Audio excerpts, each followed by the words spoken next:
I want to talk about common mistakes that can make even the most experienced and enthusiastic product owner trip up.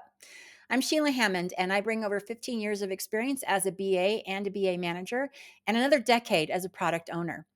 I've made some mistakes, for sure, like like four of them. Mhm. So let's dive into the scientific reason that you might be making these 5 mistakes as a product owner. I see them all the time, and I want to teach you how you can avoid them. Mistake number 1 is Sprintus interruptus. Imagine you're in the middle of baking a cake. The flour is flying, the eggs are cracking, you're whisking all over the place. Suddenly, someone bursts in and demand that you add chopped broccoli. Wait, what? That's what it feels like when you interrupt a sprint with new work. Scrum is built on the idea of focused work periods called sprints, and sprints are supposed to be protected time boxes of work. The team commits to a set of tasks during that time, and ideally, nothing changes. But sometimes new emergency requests during a sprint happen. You, as the product owner, might feel pressure to squeeze them in. Be very thoughtful about these requests. Here's the trick: collaborate with your team. Explain the new idea, but work together to prioritize it. Can it wait till the next sprint? Can it be broken down into smaller chunks? By involving the whole team, you show respect for the team's commitment and you avoid throwing a wrench into the sprint. Mistake number 2, Standupus NoGoingis. Scrum ceremonies are like family dinners. Everyone gathers around, they discuss things, they plan things, they chitty chat. But some product owners skip out on these meetings, and they're crucial, especially the daily scrums. I know, I totally get it. PO attendance isn't mandatory, but let me be honest, your presence is vital. Think of it this way: the daily scrum is your chance to stay in the loop. You can hear about roadblocks. You can celebrate wins with the team. You can adjust priorities as needed. If you're absent, you might miss valuable insights and create a disconnect with the team.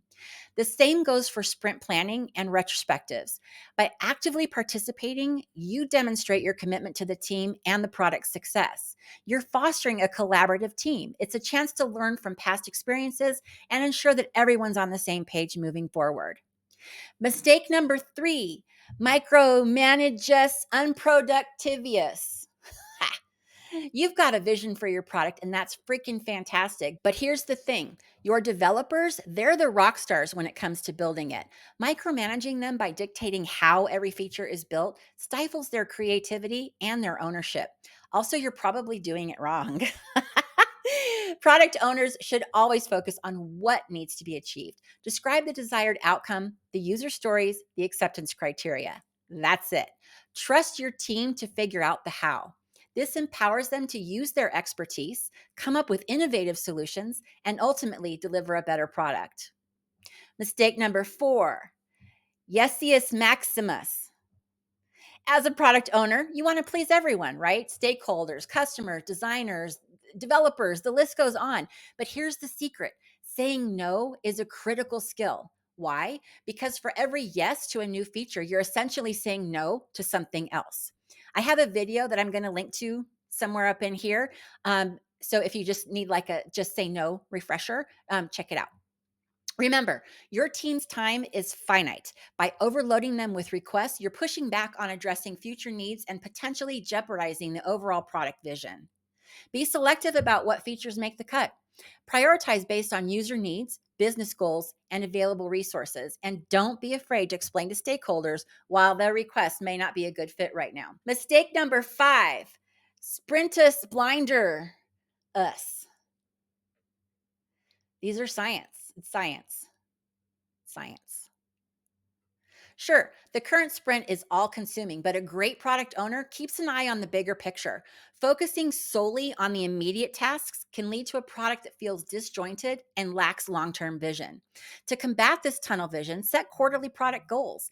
This time frame provides a good balance, and it's far enough out to feel strategic, yet close enough in to remain relevant to current development effort. Quarterly goals give the team a sense of direction and allow them to measure progress along the way. By avoiding these 5 common mistakes, you can be a product owner who empowers your team and delivers successful products. Remember, there's no one-size-fits-all approach in Agile. The key is to be adaptable, learn from experience, and continuously improve. Now, I'd love to hear from you. What Scrum mistakes have you encountered, or what tips do you have for surviving the product owner trenches? I would love it for you to leave a comment below and let's chitty chat and keep the conversation going. That's all I have for today. Lazy BA out.